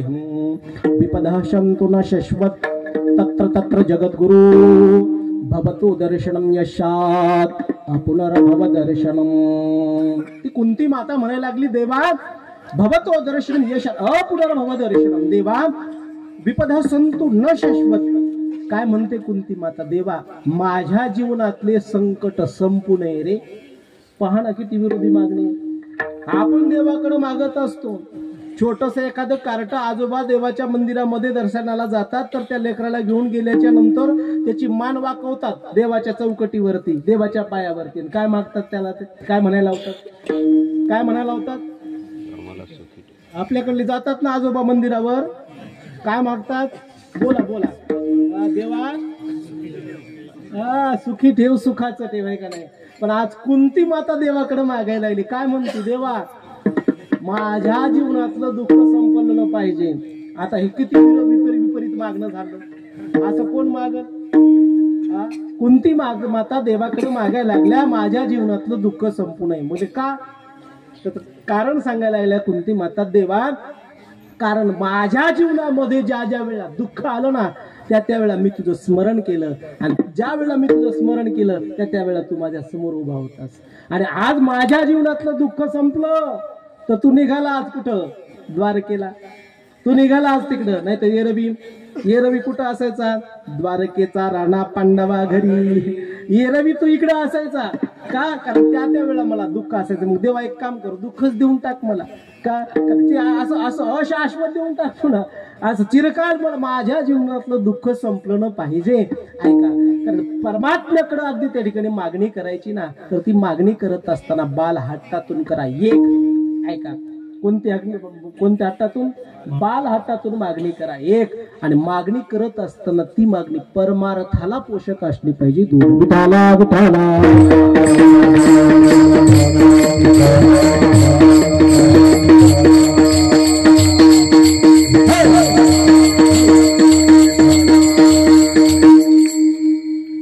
परमात्म्याकडे मागत असताना परमार्थाला पोषक, आपल्याला परमार्थाला पोषक अशा मागण्या भरपूर आहेत ना, भरपूर मागण्या आहेत. मग मागत असताना हे मागा. कोणतं? मागत असताना आपण संतांची सेवा घडली पाहिजे. आपल्याकडून काय केलं पाहिजे? संतांची सेवा. कारण संत सेवा आपल्याला भगवंताच्या प्राप्तीपर्यंत घेऊन जात असते. कारण ज्या ज्या ठिकाणी आपण पुराणामध्ये अशी बरीचशी दाखले जर पाहितले, भगवंतापर्यंत पोहोचायचं असेल तर त्या अगोदर संताचा अगदी आपल्याला दार खटखटावं लागतं. संतांची ज्या वेळा प्राप्ती होते त्यावेळेस भगवत प्राप्ती आहे. कारण संत तुम्हा आम्हाला अगदी आपण 24 कॅरेट आहोत का याची तपासणी संत करत असतात. म्हणून संतांची सेवा आपल्याला अत्यंत जीवनामध्ये गरजेची आहे. आणि आपल्या या परिसरामध्ये, आपल्या या पवित्र प्रांगणामध्ये ज्यांची कृपा, महान संत या ठिकाणी होऊन गेले, मुकुंद महाराज असतील, आपले मोतीराम महाराज बरं का. आणि आपल्या भागामध्ये महान ही विभूती, आमच्याही भागामध्ये मराठवाड्यामध्ये मोतीराम महाराज आहेत. आपण जर कधी पंढरपूरला, आळंदीला आलात तर सिद्धबेटाच्या समोरासमोर अगदी त्यांचा खूप मोठा फड आहे. म्हणजे मंदिर, अगदी ट्रस्टीची जागा आहे, संत मोतीराम महाराज फळेकर म्हणून. आणि आमच्याकडे परभणीमध्ये पालम नावाचा तालुका आहे, त्या ठिकाणी फळा संस्थान आहे, श्री संत मोतीराम महाराज काकाणी म्हणून. महाराजांचे सुद्धा खूप मोठं प्रस्थ, महाराजांच्या ठाकूरबुवापासून चालत आलेली ती परंपरा आहे त्यांच्याकडे. ठाकूरबुवांच्या नंतर मोतीराम महाराज, मोती महाराजांच्या नंतर मारुती महाराज, आणि मारुती महाराजांच्या नंतर आता ही अभ्याहत ती परंपरा चालते. मोतीराम, आमच्याकडे जे मोतीराम महाराज आहेत त्या महाराजांच्या पायामध्ये एक आळी होती, आळी बरं का. त्या हयात असताना महाराज, त्यांना संतांचं चरित्र काय आहे का सचिन महाराज, बाबांच्या पायामध्ये आळी अशी एकदम पंजाला त्यांच्या जखम होती. आणि त्या आळीनं असं घर तयार केलेलं होतं, जखम, मोठीची मोठी जखम तयार केली होती. तर काही भक्तांना असं वाटलं की बाबांना ही आळी किती त्रास देत असेल. बाबा झोपले, महाराज झोपले, तर त्या व्यक्तीनं काडीनं हळूच ती आळी काढली आणि बाहेर टाकली. बाबाला जाग आली. बाबाला जाग आल्याच्या नंतर बाबा सावध झाले आणि पाहतात, अरे हे काय करतोस, हे काय करतोस म्हणून त्याला विचारायला लागले. म्हणले काही नाही बाबा, पायातली मी आळी काढली बाजूला. पण महाराज म्हटले कुठे ती आळी, ती घेऊन ये. परत ती आळी त्या व्यक्तीला परत आणायला लावली, त्या जखमेत टाकावं लागली, त्याला टाकावं लागली त्या जखमेमध्ये. आणि महाराजांनी त्या आळीला दररोज सकाळ सायंकाळ साखर द्यावी खायला, जखमेमध्ये साखर द्यावी खायला, त्या आळीला पोसावं. म्हणे या जन्मात जर माझा भोग तो असेल, माझ्या शरीराचा जर तो भोग असेल, आणि तो जर मी आता या वेळेला जर खंडवून टाकला तर पुढच्या जन्मात मला पुन्हा तो शिल्लक राहिलेला भोग भोगावा लागेल. म्हणून जो भोग आहे तो मला याच जन्मात संपवायचा आहे. महात्म्याची व्यापक दृष्टी. विठाला विठाला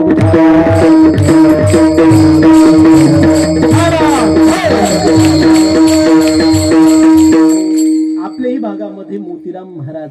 आता मोतीराम खरं तर ते मोत्यासारखं जीवन त्यांचं असावं बरं का, चमकणारं त्यांचं जीवन आहे. आणि मला असं वाटतं की त्यांची चमक आव्यात आज सुद्धा चालते, का नाही, आज सुद्धा चालते. आणि बाबांच्याच परंपरेमध्ये हरिभक्त परायण भंगाळे बाबा, ज्ञानदेव रामकृष्ण भंगाळे बाबा बाबांची ज्ञानेश्वरीची काय पकड असायची का नाही. ज्ञानेश्वरी बाबांकडून ऐकावी. मला तो अगदी सद्भाग्य ते लाभलं नाही, काहीतरी माझं पुण्य कमी पडलं म्हणावं लागेल. पण वासुदेव बाबांचं सुद्धा तेच जीवन होतं. ज्ञानेश्वरीवरती चांगली पकड बाबांची सुद्धा. कारण मी चातुर्मासामध्ये राहत असताना ज्ञानेश्वरीचं पाठांतर करत होतो, ज्ञानेश्वरीचा अभ्यास करायला लागलो होतो. तर मग कधी कधी प्रवचन त्या सप्ताहामध्ये तिथे जर असेल तर बाबा ओव्या सांगायचे. जर अडकायला लागलं ना तर बाबा खालून त्या ओव्या सांगायचे. बाबांची सुद्धा त्या ज्ञानेश्वरीवरती पकड होती. मला सांगायचं हे आहे की संतांची सेवा अगदी आपण भगवंताकडे मागितली पाहिजे. मग संतांकडे जात असताना कदाचित संता लोटांगणे जाता लाज नको म्हणे. कारण संतान बऱ्याच वेळेला असं घडतं. मला त्याच्यावरती प्रमाण द्यायला येतील बरं का, पण वेळेच्या अभावामध्ये सरळ प्रमाण म्हणून दाखवतो. महाराज जगद्गुरु तुकोबाराय वर्णन करतात की विठाला विठाला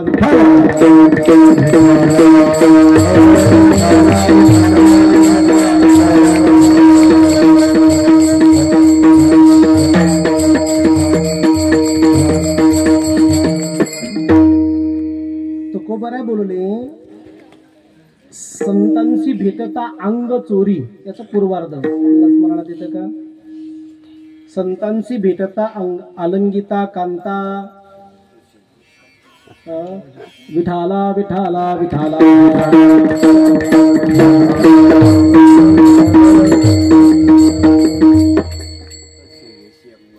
हा संत दृष्टी न पडो तयावरी. वा महाराज बोलले संत शेवेशी अंग चोरी दृष्टी न पडो तयावरी. मला जे आता स्मरणात नेमकं आता हे का नाही, संतांशी भेटता अंग चोरी असं म्हटले. आलिंगिता कांता. आपण जे आलिंगन विषयाचं इकडे द्यायला लागलो, पण संतांच्या ठिकाणी आपण ज्यावेळेला आलिंगन द्यायला लागत असतो त्यावेळेला आपण अंग चोरत असतो. पण असं न करता संतांना अगदी आपण कडकडून मिठी दिली पाहिजे. संतांची सेवा आपण केली पाहिजे. जीवनामध्ये संत सेवा करत असताना मस्तक ठिंगणा करी संतांच्या चरणा. संतांच्या चरणावरती आपण मस्तक लावलं पाहिजे. आपण आपलं मस्तक संतांच्या चरणावरती ठेवलं पाहिजे. मग हे सर्व करत असताना लाज नको म्हणे. आपण शेलापूर मधली जर ग्रामस्थ मंडळी जर मंदिरावरती आलात ना, तर मंदिरावरती आल्याच्या नंतर जर मंदिराच्या प्रांगणामध्ये मंदिराच्या गाभाऱ्यामध्ये जर काही काडी कचरा दिसला बर का कृष्ण महाराज, जर काडी कचरा दिसला ना तर तिथं लाज वाटायला न पाहिजे. हातात खराटा झाडू घ्यायला झाडायला बरं का. त्यावेळेला आपण कीर्तनकार जरी असलो, आपण कोण्याही पदावरती जरी असलो ना, तर त्यावेळेला आपण निराभिमान वृत्ती करायची आणि या ठिकाणचं पटांगण झाडायचं. तिथं लाज वाटली न पाहिजे. कारण संतांचं प्रांगण आहे, संतांची सेवा आहे. अगदी आपण काही वेळेला आपल्या धर्मामध्ये आपण जर पाहिलं दादा, आपण जर पाहिलं तर शीख धर्मामध्ये कुठल्याही पोस्टवरती ती व्यक्ती असू द्या, ती जर गुरुद्वारामध्ये गेले ना तर 5 मिनिटं का होईना बूट पुसण्याचं काम करतात होते. बूट पुसण्याचं कोणत्याही पोस्टवरती असू द्या, त्यांना अगदी त्या शिक्षणाचा आणि त्या संपत्तीचा अभिमान नाही. ते सगळ्या गोष्टी सोडून सेवा करत असतात. आणि तो सेवा मला वाटतं मोतीराम महाराजांच्या बद्दल, आपल्या वासुदेव महाराजांच्या बद्दल, बंगाळे बाबांच्या बद्दल, या परंपरेत जी काही महात्मे होऊन गेले त्यांच्याबद्दल आपल्या अंतःकरणामध्ये तो भाव असला पाहिजे. आणि देवाकडे मागत असताना देवा एक काम कर, काय माझ्या अंगात थोडस त्राण दे. त्राण म्हणजे शक्ती दे. आता शक्ती कशासाठी मागायची? इथं का आपल्याला कुस्ती खेळायची का? इथं नेमकं काय करायचं? इथं आपल्याला एवढंच करायचं की संतांची सेवा करत असताना भगवंता तुझंच नामचिंतनाचा जे गोष्ट ज्या वेळेला व्हायला लागत असतो तर तिथं नाचत असताना माझ्या अंगामध्ये त्राण असलं पाहिजे. अभंगाचं शेवटचं चरण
परमात्म्याकडे मागायला लागले. तुका म्हणे अंगी शक्ती दे नाचे रंगी. देवा तुझ्या भजनामध्ये अगदी मी नाचलो पाहिजे, तुझ्या भजनामध्ये अगदी माझ्या अंगामध्ये अशी तरतरी भरली पाहिजे की अगदी उठून मी नाचावं डोलावं. त्यामुळं माझ्या अंगामध्ये काय कर शक्ती दे.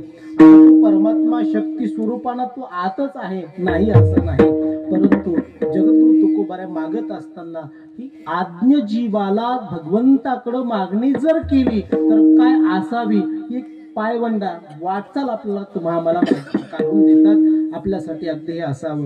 नाहीतर वास्तविक संतांना शक्तीची काय आवश्यकता नाही का? नाही, संतांना शक्तीची आवश्यकता नाही. पण अगदी एक सुभाषित आपल्यासमोर मांडतो आणि सेवा संपवतो. विद्या विवादाय धनम मदाय शक्ती परेशाम परपीडनाय खलस्य साधुर विपरीतमेतत् ज्ञानाय दानाय च रक्षणाय. सुभाषितकार वर्णन करतात या तीन गोष्टी जर एखाद्या उर्मट माणसाकडे आल्या, नास्तिक माणसाकडे आल्या, खल माणसाकडे आल्या तर त्याचा तो व्यय म्हणजे ती खर्च करत असताना तो काय करायला लागत असतो. काय काय सांगितलं? शक्तीम परेशा परपीडनाय. त्या व्यक्तीकडे अगदी त्या ठिकाणी संपत्ती जर आली तर त्या संपत्तीचा अगदी तो व्यय खर्च नको त्या कामामध्ये करायला लागत असतो. ऐका, एखाद्या खल माणसाकडं अगदी द्रव्य जर आलं, संपत्तीचं अगदी त्या ठिकाणी बळ आलं तर नको त्या ठिकाणी खर्च करतो.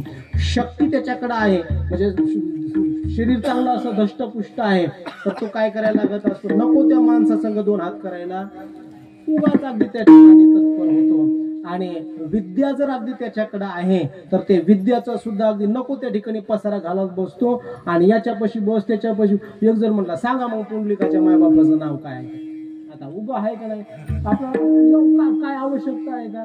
काही आवश्यकता नाही. पण मग नसलं त्या गोष्टी उगं त्याला चार दोन कुठलं एखादं पुस्तक वाचलेलं असतं आणि तीच बुद्धी दुसऱ्या जवळ पाचवीत असतो बसून. उगा ज्याला कळत नाही तिच्या पशी जाऊन बसत असतो का नाही. मग या काही गोष्टी अशा आहेत. विद्या विवादाय धनम मदाय शक्तीम परेशाय परपीडनाय. शक्ती जर आली तर दुसऱ्याला त्रास द्यायला लागत असतो. पण या तीन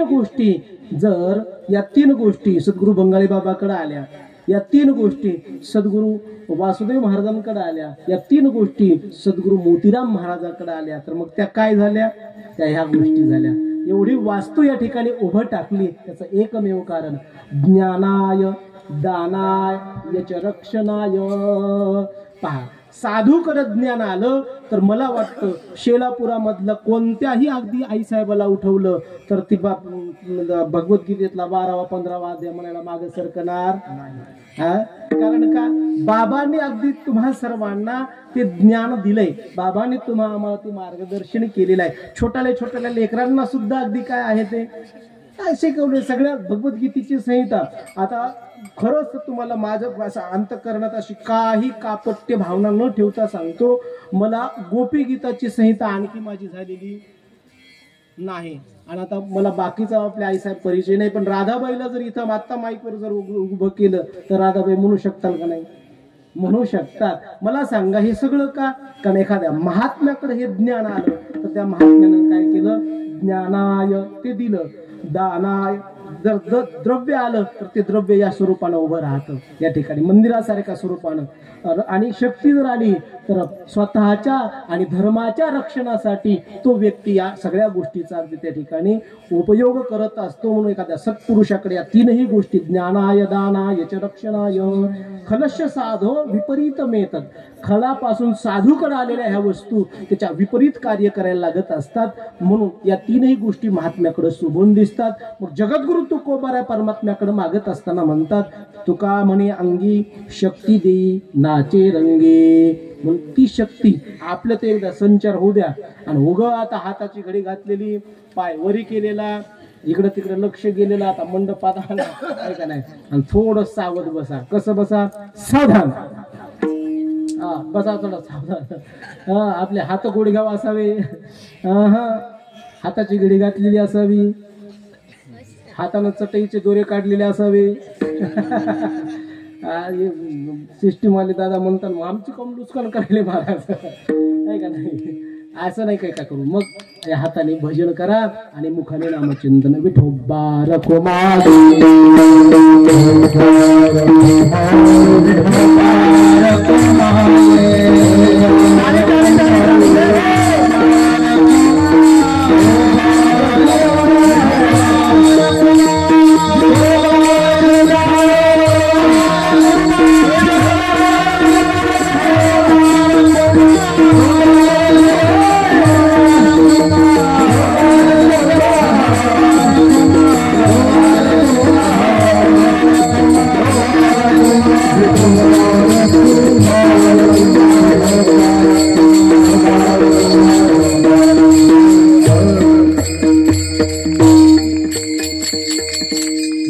काही मागा हेच देगा पांडुरंगा.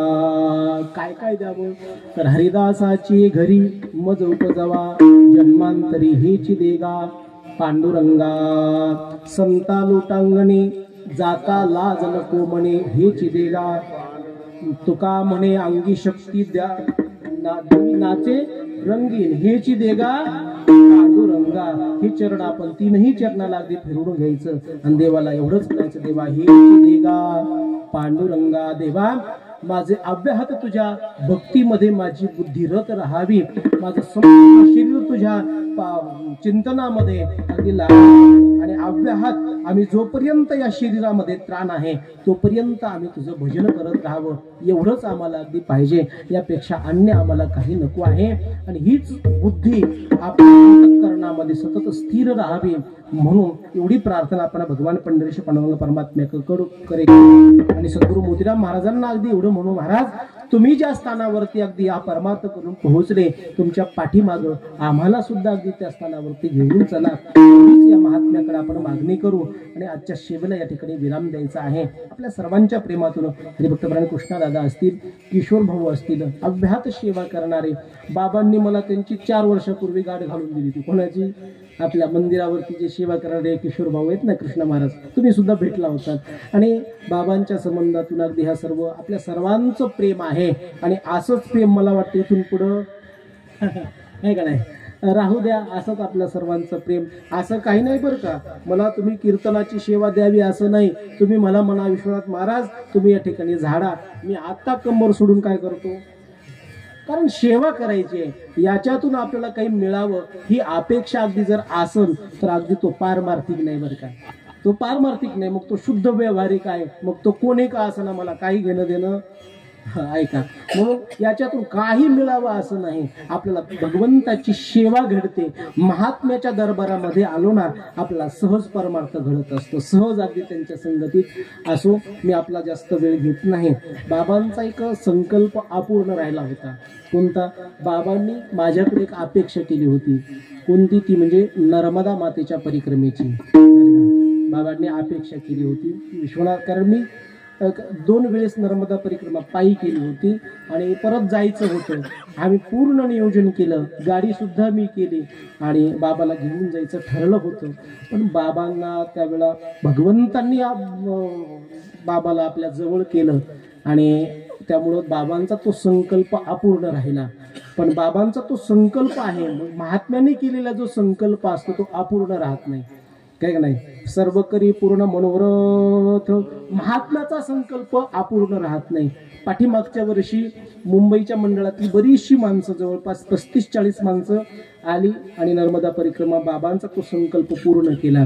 मग मी विचार केला, बाबांना नर्मदेला जायची इच्छा होती, तर नर्मदेच्या परिक्रमा 3 घडाव्या, बरं का, 3 घडाव्या परिक्रमा, म्हणून याही वर्षी नियोजन केलेलं आहे. मला वाटतं मागच्या वर्षी आपल्यापर्यंत हे पत्रिका आमंत्रण काही पोहोचलं नव्हतं, पण यावर्षी मी पत्रिका आपल्याकडे घेऊन आलेलो आहे. मग सद्गुरू भंगाळे बाबा असतील, सद्गुरू वासुदेव महाराज असतील, बाबांची ती अपूर्ण राहिलेली जी इच्छा आहे ती आपल्याला पूर्ण करायची आहे. तुम्ही म्हणाल, महाराज आम्ही तयार आहोत यायला कारण बाबांची ती इच्छा होती नर्मदा परिक्रमा करण्याची. आपला कुणाला यायचा असेल तर मला काही द्यायची आवश्यकता नाही. आपण एक स्लीपर कोच गाडी केलेली आहे. आपल्याच मंडळातून कोणीतरी इकडलं एक जण तयार व्हा. त्यातून कृष्णभाऊ असतात, किशोर भाऊ असतात, सचिन महाराज असतात, किंवा आपले दिनाभाऊ आहेत, योगेश दादा आहेत, या कुणालाही संपर्क साधा आणि निश्चित नर्मदा परिक्रमेसाठी आपण आलं पाहिजे. कारण त्या नर्मदेची परिक्रमा जगात एकमेव अशी ती एक नदी आहे की त्या एकट्या नदीची परिक्रमा केल्या जाते, नर्मदेची परिक्रमा केल्या जाते. अन्य परिक्रमेसाठी विधान शास्त्रामध्ये आपल्याला पाहायला मिळत नाही. करतात तो भाग अगदी निराळा, तो भाग वेगळा, परंतु नर्मदेची परिक्रमा आपल्याला जन्म मरणाच्या फेऱ्यातून सुटण्यासाठी, कारण ती नर्मदा अव्याहत आजही वाहते आणि आजही ती ब्रह्मचर्य वेशामध्ये वाहते, म्हणून त्या नर्मदेची परिक्रमा करायची आहे. मग आपल्याला शिवरात्रीच्या नंतर 5-7 दिवसांना अगदी निघण्याची तयारी आहे. ज्याही कुणा भाग्यवंताला यायचं आहे अशाने इकडे आपण काय जी काही निधी असेल, सेवा शुल्क असेल तो जमा करा आणि तुम्हीच तो गाडीपर्यंत पोहोचवायचा, त्या गाडीवाल्याला द्या. कारण बाबांचा जो उद्देश होता, कारण याच्यातून काही कमवून आपल्याला लेकर बाळ जगवावे असा काही विषय नाही, फक्त बाबाचे संकल्प पूर्ती करायचे. हे वर्ष आणि पुढचं वर्ष, या 3 वर्षामध्ये बाबांचा तो संकल्प पूर्ण करायचा. माझ्याकडे पत्रिका उपलब्ध आहेत, निश्चित आपण याल अशी अपेक्षा बाळगतो आणि शेवटला या ठिकाणी पूर्णविराम. न्यूनते पुरते अधिकते सरते, करुण घ्यावे तुमते बिनबित्वासे, किंबहुना तुमचे केले धर्म कीर्तन सिद्धी नेले, येथ माझे जीवरणे पायिक पोण. ते पायिक पोण मला माझ्या जीवनामध्ये, माझ्या शरीरात प्राण आहे तोपर्यंत तो पायिकचा भाव माझ्या अंतःकरणात ठसलेला, बिंबलेला राहावा, एवढी मागणी करून शिवेला पूर्णविराम. ज्ञानेश्वर महादेव